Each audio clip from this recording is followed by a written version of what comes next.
Algunos hombres brindan para celebrar. Yo levanté mi copa para recordar cada palabra que decían sobre mi hija en un idioma que creían que jamás entendería. Sonríe, Mark. Solo sonríe y sírvete el vino.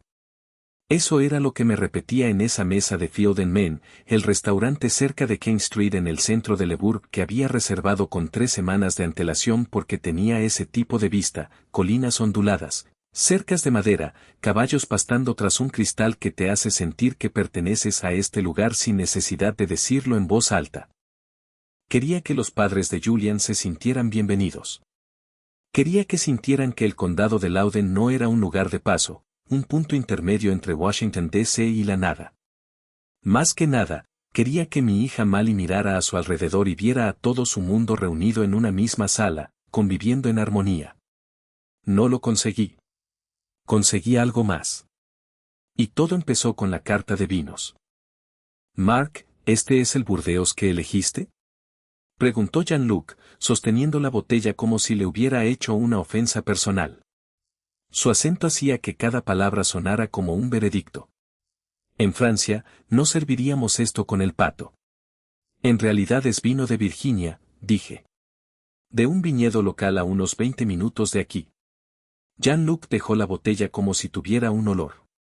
Ah, qué ingenioso. Beatrice me sonrió como se le sonríe a un niño que acaba de mostrar un dibujo hecho con crayones. ¿Y a qué te dedicas, Mark? Construcción, dije. Construcción, repitió, como si fuera algo que uno necesitara lavarse las manos antes de cenar. Contratista, dije. Construyo cosas, sobre todo casas a medida ahora. Qué práctico, dijo Beatrice, y volvió a su vino. Práctico. Como si le hubiera dicho que colecciono tapones de botellas. Lo dejé pasar. Mali se reía de algo que Julian había dicho, con la mano en la suya. Y eso, justo ahí, valía cada cumplido con doble sentido que estos dos pudieran lanzarme mientras comíamos un plato de confit de pato. He estado en la ruina. Dormí en mi camioneta entre trabajos cuando tenía 24 años y era demasiado orgulloso para pedirle ayuda a mi propio padre. Sé cómo tragarme la condescendencia con una sonrisa. Uno lo hace por la gente que ama. Lo que no esperaba era que pensaran que no podía oír lo que realmente sentían. Bienvenidos a la venganza cruda de papá. Pónganse cómodos, esta historia los va a llevar a otro nivel. Denle a me gusta y dejen un comentario abajo contándome desde dónde nos ven. Créanme, les va a encantar. Esto es lo que nadie en ese restaurante sabía de mí, ni Julian, ni sus padres, ni siquiera Mali, en realidad.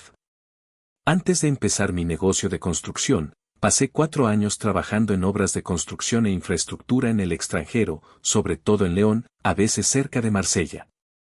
No fui a ninguna escuela de idiomas de lujo. Aprendí cómo se aprende cualquier cosa que valga la pena saber, aguantando los gritos de los capataces hasta que lo entendía todo. Volví a casa hablando con fluidez, y luego volví a casa sin decir nada al respecto, porque a nadie en una obra del condado de Loudoun le importa si sabes conjugar un verbo.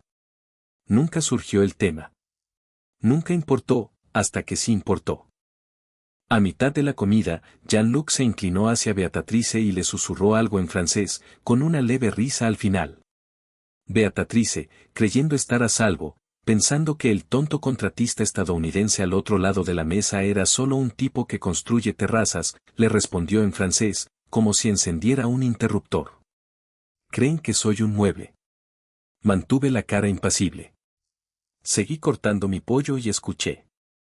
Primero hablaron del vestido de Mali. Beatrice lo llamó Jolie pour du prêt-à-porter, bonito para ser de confección. Luego Jean-Luc se burló de mi pronunciación de charcutería, imitando mi gesto, lo que hizo reír a Beatrice en su servilleta. Cosas sin importancia, crueles pero sin importancia, del tipo que se pueden pasar por alto si es necesario. Entonces Beatrice miró por encima de mi hombro hacia la pared cerca del mostrador de recepción, donde el restaurante tenía una pequeña galería de trabajos de artesanos locales, una costumbre suya, al parecer, rotar piezas de constructores de todo el condado. Y allí, enmarcada bajo cristal, había una foto de una estantería. Mi estantería, La que me llevó 4 meses construir para la habitación de Mali cuando tenía 11 años, con roble recuperado de un granero que solía estar donde ahora está nuestra casa. Lijé cada estante a mano. Mali guardó sus cintas de equitación en ella hasta que se fue a la universidad. Beatrice ladeó la cabeza y dijo, en voz baja y divertida, seguro que lo encontró en un basurero. Los estadounidenses no tienen gusto. Simplemente unen madera barata y lo llaman artesanía. Dejé el tenedor.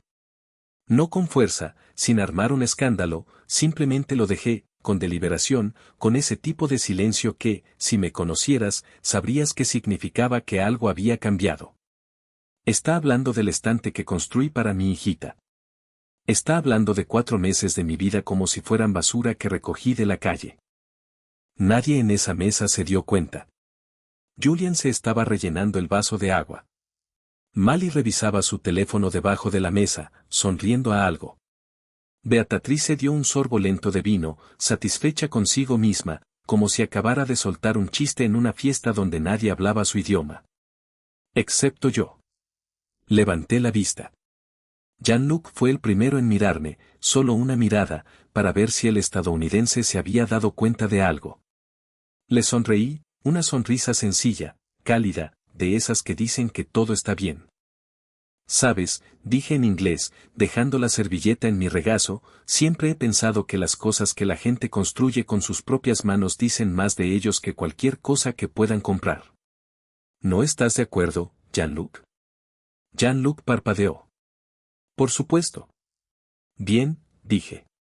No me gustaría que nadie en esta mesa pensara que no sé distinguir entre algo barato y algo que dura. Dejé que esas palabras resonaran durante 2 segundos, el tiempo justo, ni mucho ni poco. No tienes ni idea de lo que acabas de decir delante de mí. Y no te lo voy a decir. Todavía no. Eso debería haber sido lo peor. No lo fue. 20 minutos después, con los platos de postre retirados, Beatrice se inclinó hacia Julian, no Jean-Luc esta vez, Julian, su propio hijo, y preguntó, con la misma naturalidad con la que pregunta por el tiempo, ¿est-ce que les papiers sont prêts? ¿Están listos los papeles? Julian asintió, apenas levantando la vista de su espresso. Casi, la semana que viene, creo. Mantuve mi rostro inexpresivo, agradable, sin interés alguno más que en mi café. ¿Papeles? ¿Qué papeles? No entendí el resto en ese momento. Eso llegó después, poco a poco, durante los días siguientes, como suele suceder. Pero entendí lo suficiente. Entendí un nombre, fiduciaria. Y Jean-Luc me dijo una frase que me revolvió el estómago como nunca lo había hecho el comentario de Beatrice sobre la estantería. Le pere est tegementes espere de approbation, se est pathétique. El padre está tan desesperado por la aprobación que da lástima. Y entonces Julian, el prometido de mi hija, el hombre que me había pedido mi bendición 4 meses atrás con lágrimas en los ojos, o eso creía yo, se rió entre dientes, de verdad se rió, y dijo, por eso funciona. Desea tanto que Mali sea feliz que firmará cualquier cosa. Ya te dije que es predecible. Luego, como si hubiera vuelto a hablar en inglés, tomó la mano de Mali por encima de la mesa. ¿Te lo estás pasando bien, cariño? Le preguntó, con esa misma mirada cálida y cariñosa que tenía desde el primer día. Lo mejor, dijo Mali, y se inclinó para besarle la mejilla. No se va a casar con mi hija. Está fingiendo casarse con mi hija. Y yo solo vi el ensayo. Me quedé sentada con mi café enfriándose frente a mí, viendo al hombre con quien mi hijita estaba a punto de construir una vida, tomarle la mano con la misma mano con la que acababa de llamar a su padre, predecible, y peor aún, llamarla un medio para un fin que todavía no comprendía del todo. Quería levantarme. Todo mi ser quería levantarme en ese mismo instante, tirar la servilleta sobre la mesa y preguntarle a Jean-Luc, en su propio idioma, qué documentos tenía tan afán por tener listos. No. Todavía no. Aquí no. Porque esto es lo que pasa con la paternidad, algo que se aprende a las malas.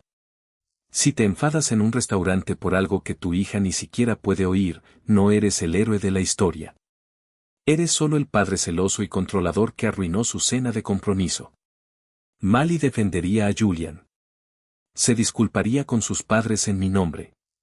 Y yo les habría dado justo lo que querían, una razón para hacerme quedar como el irracional incluso antes de que todo esto empezara.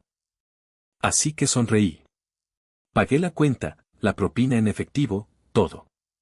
Y acompañé a mi hija y a los padres de su prometido hasta el valet parking. Y estreché la mano de Jean-Luc, y le dije a Beatrice que la noche había sido maravillosa, y lo decía en serio, de una manera que ella nunca entenderá hasta que sea demasiado tarde para que pueda hacer algo al respecto. Me subí a mi camioneta, una vieja Tecoume que tengo desde antes de que Mali pudiera caminar, remendada más veces de las que puedo contar, y me senté en el estacionamiento por un buen rato antes de girar la llave. ¿Creen que soy un tonto? ¿Creen que esto ya terminó? Pensé en esa estantería. Pensé en 4 meses lijando y barnizando un mueble que Beatrice consideraba basura, sin saber que el hombre que lo construyó estaba sentado a 2 metros de distancia, escuchando cada palabra. Pensé en papeles. Pensé en la palabra previsible, y en cómo se referían a mi propia hija como si fuera un simple número en una hoja de cálculo. Y me hice una promesa allí mismo, en ese estacionamiento, con el motor al ralentí y las manos en el volante. No voy a decir ni una palabra, todavía no. Pero voy a averiguar exactamente qué creen que están haciendo impunemente. Y cuando lo haga, dejaré que me lo expliquen ellos mismos, en el idioma que les resulte más cómodo. Puse la camioneta en reversa, conduje a casa despacio, como siempre hago en las noches en que mi cabeza está demasiado llena como para confiar en mí mismo con una luz amarilla. Mali me envió un mensaje de texto antes incluso de que entrara por la puerta. Papá, gracias por esta noche. Significó todo para mí que te esforzaras tanto con ellos. Me senté en mi entrada y leí ese mensaje 2 veces. Ella no tiene idea de lo que escuché esta noche, y se le romperá el corazón cuando se entere, pero se romperá mucho más limpio que lo que tienen planeado para ella. Le respondí por mensaje de texto, lo que sea por ti, cariño. Descansa un poco. Luego llamé a un viejo amigo mío de mis tiempos de León, un hombre llamado Grant Ferras, que se había dedicado a la consultoría de riesgos corporativos después de dejar el campo, el tipo de tipo que conocía gente en Europa. Era casi medianoche. Contestó al tercer timbrazo. Güises, han pasado años. ¿Todo bien?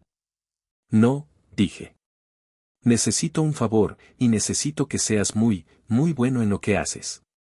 Creían que lo más difícil ya había pasado. Pensaban que solo quedaba el papeleo. No tenían ni idea de que yo era el papeleo. Darles exactamente lo que esperan, un suegro agradecido e ingenuo que solo quiere que su hijita sea feliz. Ese se convirtió en mi trabajo durante las siguientes 3 semanas. Ni contratista, ni padre, sino actor. La mañana después de la cena en Phil, Maine, llamé a Mali antes incluso de prepararme el café. Hola, cariño, estaba pensando, ¿por qué no se quedan Jean-Luc y Beatrice en la casa de huéspedes el resto de la semana? Así se ahorran el viaje de ida y vuelta desde su hotel en Washington, D.C. Para que se hagan una idea de cómo hacemos las cosas aquí. Hubo una pausa en la línea. Papá, ¿estás seguro? Sé que anoche fue mucho. Fue más de lo que te imaginas, Mali. Quiero que esto de la familia funcione, dije, y cada palabra era cierta, solo que no de la forma en que ella pensaba. Déjame hacerlo. Se quedó callada, y pude oír el alivio en su voz. Eso significaría mucho. Gracias, papá. Colgué el teléfono y me quedé un segundo en la cocina, mirando la casa de huéspedes al otro lado del jardín, la que había construido con mis propias manos el mismo verano en que construí esa estantería, cuando Mali todavía era lo suficientemente pequeña como para pasarme clavos de una lata de café y llamarlo ayuda. Jean-Luc y Beatrice se mudaron a la casa de huéspedes ese jueves. Julian se quedó en casa de Mali en el pueblo, lo cual fue un alivio, una actuación menos que gestionar bajo mi propio techo. Y durante casi una semana interpreté mi papel como si hubiera estado ensayando toda mi vida. Le pregunté a Beatrice sobre su jardín en Normandía. Dejé que Jean-Luc corrigiera mi técnica de parrilla en una barbacoa dominical, cerdo desmenuzado al estilo de Virginia, humo de nogal americano saliendo de mi viejo ahumador en el patio trasero, y Jean-Luc allí de pie con una copa de vino, diciéndome que la carne estaría mejor con un buen marinado. Asentí. Sonreí. Dije, tendré que probar eso alguna vez, mientras catalogaba mentalmente cada sílaba que salía de su boca como si fuera evidencia, porque era evidencia, solo que aún no la estaba presentando en un tribunal.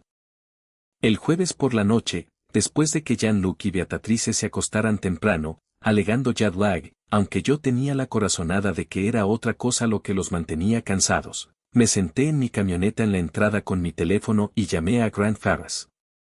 Háblame, dije. ¿Qué encontraste? Grant no perdió el tiempo en cortesías, nunca lo hacía. Mark, llevo mucho tiempo en esto. Este caso es feo. La empresa de Jean-Luc Moreau, el negocio de importación del que tanto presume, es una cáscara vacía, apenas operativa, solicitó lo que es básicamente el equivalente francés de una reestructuración hace 2 años y nunca se recuperó.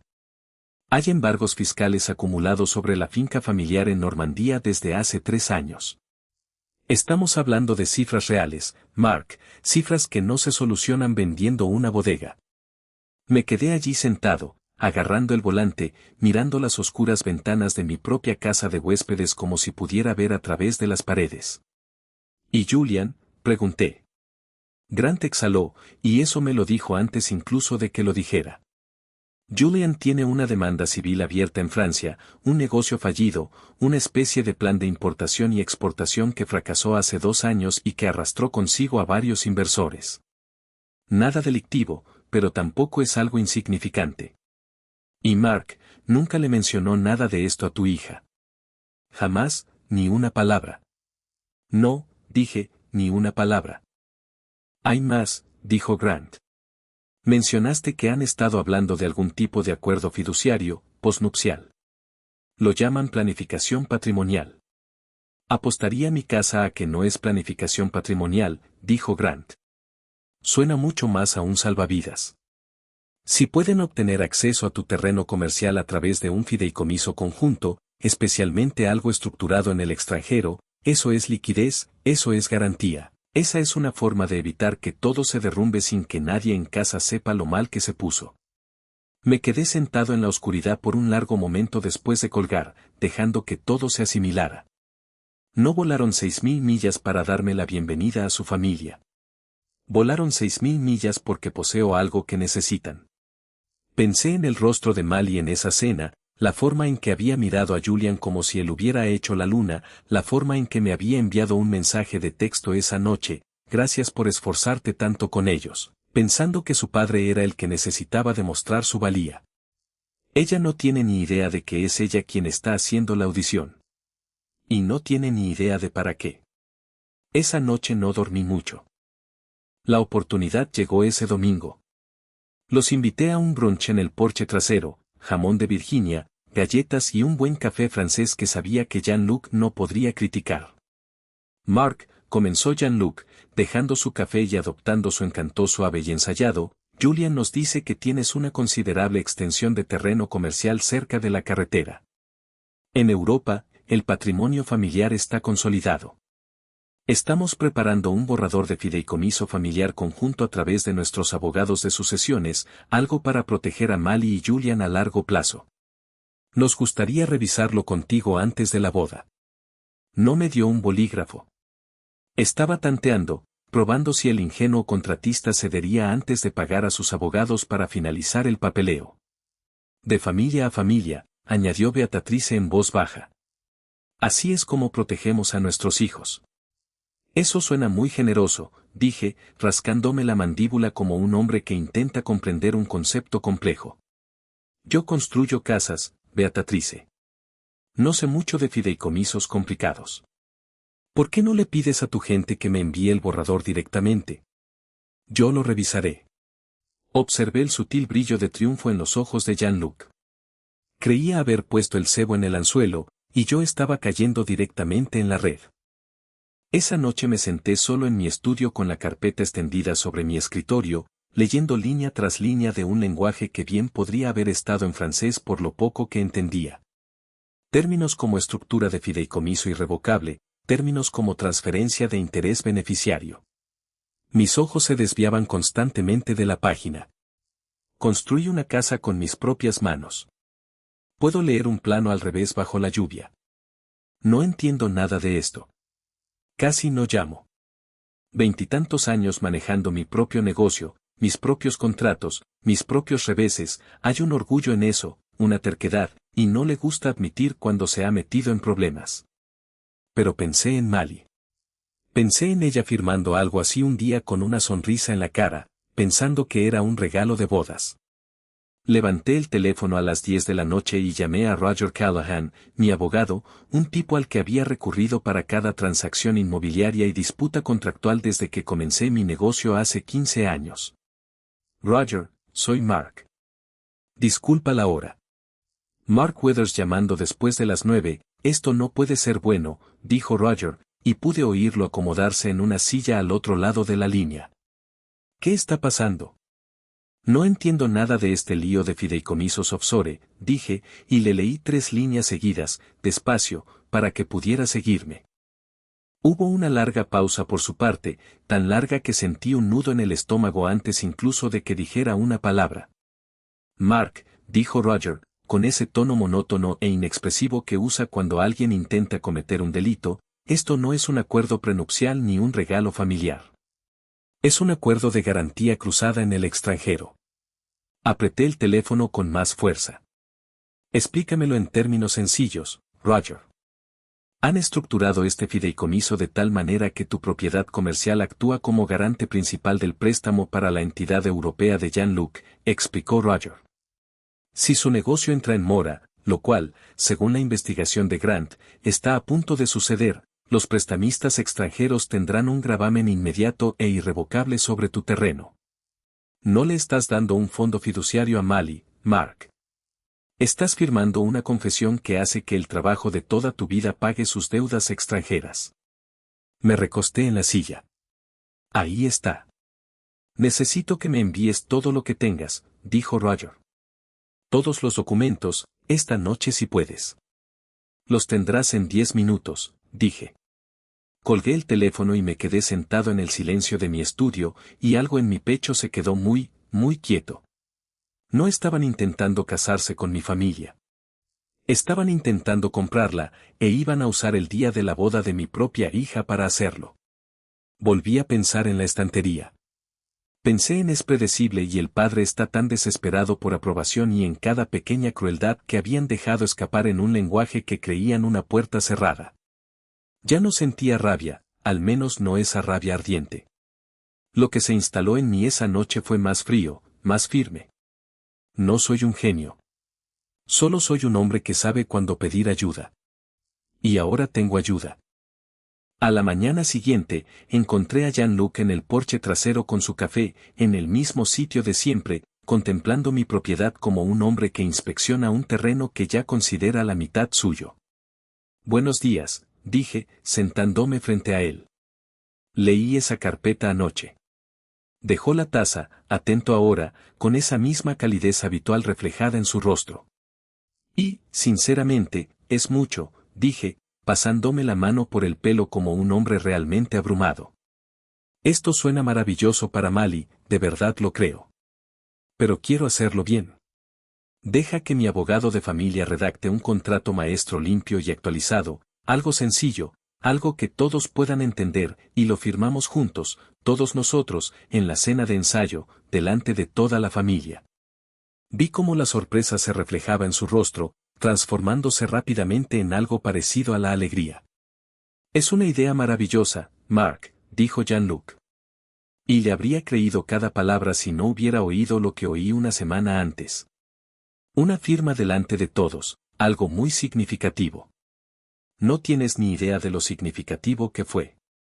Beatrice salió al porche justo en ese momento, atraída por la calidez de la voz de su marido, y cuando Jean-Luc le contó el plan, juntó las manos. Oh, Mark, dijo, esto significa mucho para nosotros. Para mí también significa mucho, respondí. Y al menos esa parte era cierta. Se lo creían. Podía verlo en sus rostros, el triunfo silencioso e íntimo de dos personas que creían haber engañado con éxito al tonto para que firmara renunciando a su propio futuro.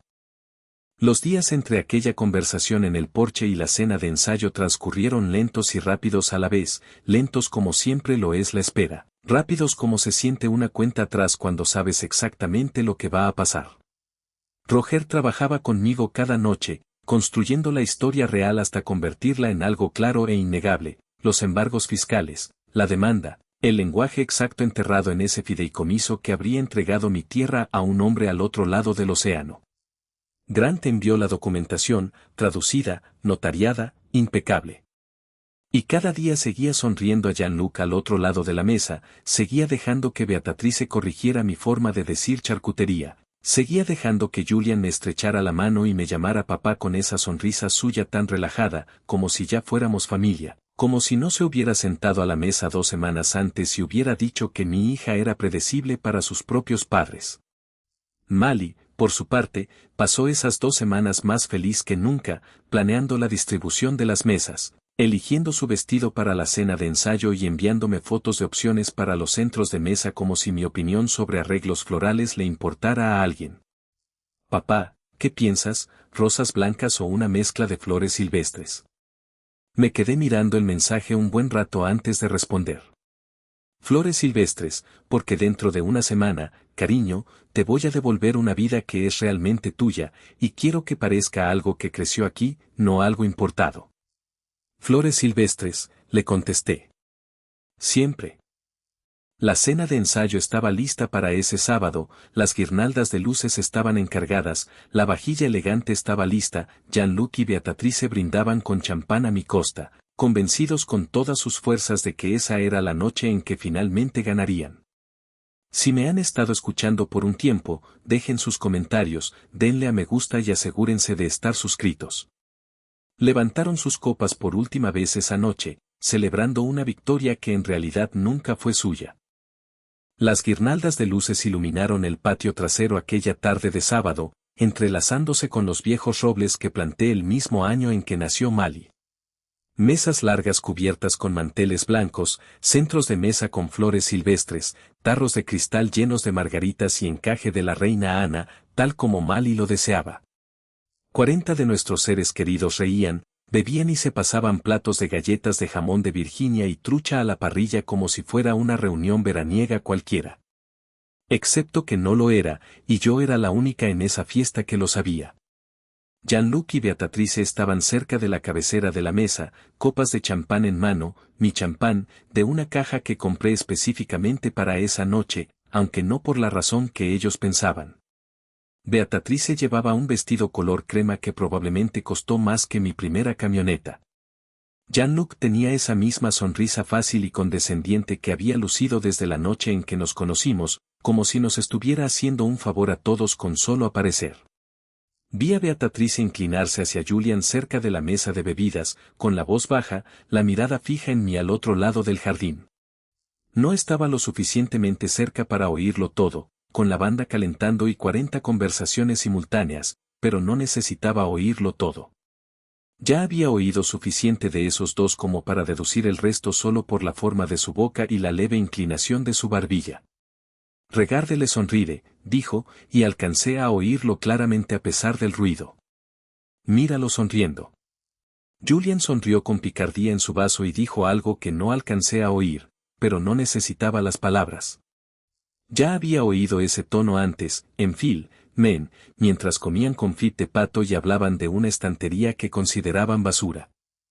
Roger también estaba allí, apartado con un blazer, bebiendo un refresco, con el aspecto de un amigo de la familia y nada parecido al hombre que sostenía una carpeta en su coche que estaba a punto de desbaratar la estafa de 2 personas. Me miró una vez y me hizo un leve gesto con la cabeza. Listo cuando quieras. Miré a Mali.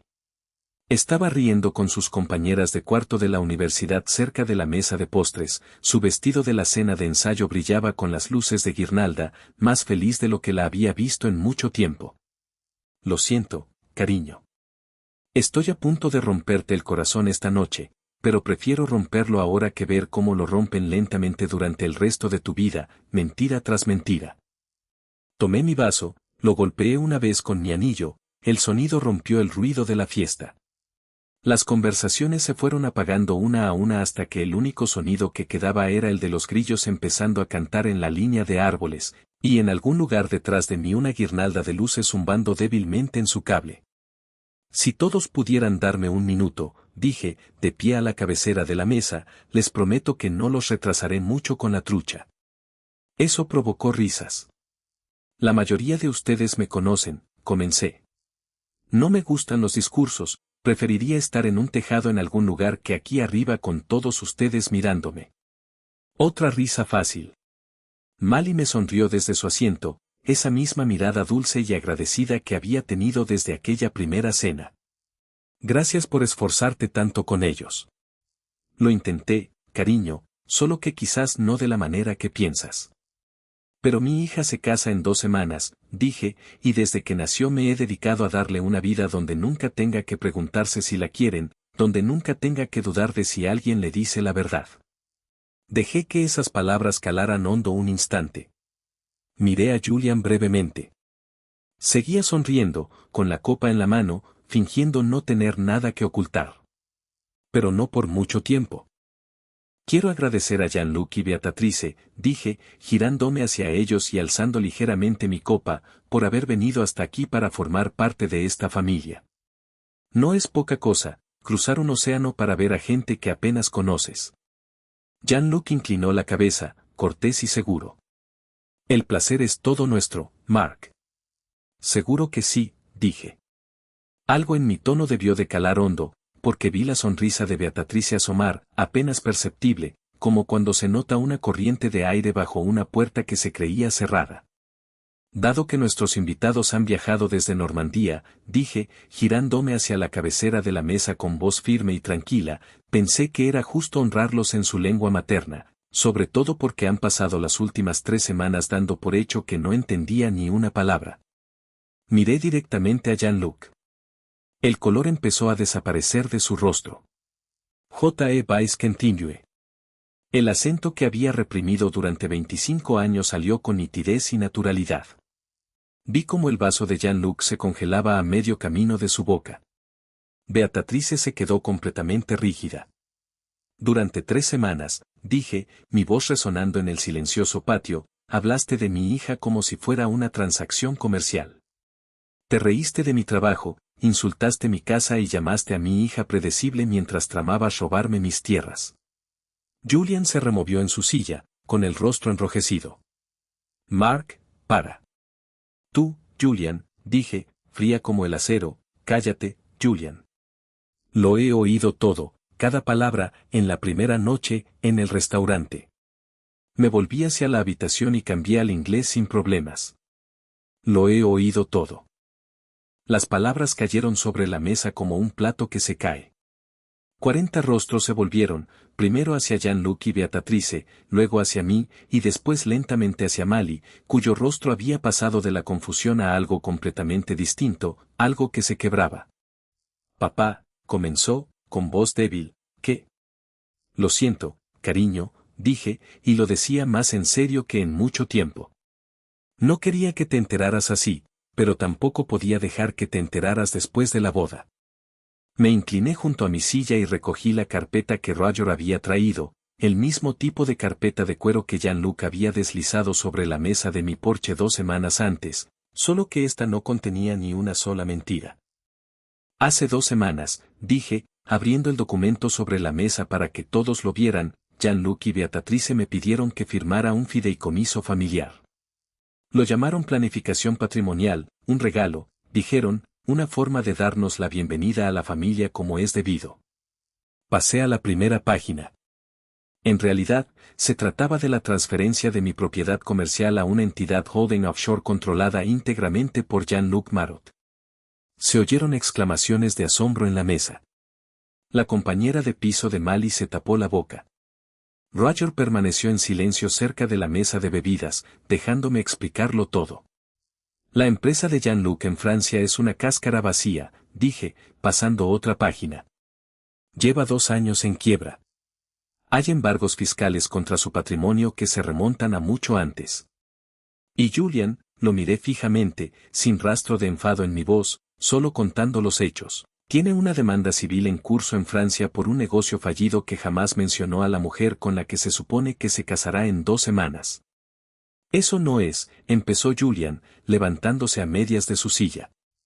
Mark, eso no es lo que, no he terminado, dije, y algo en mi voz hizo que volviera a sentarse.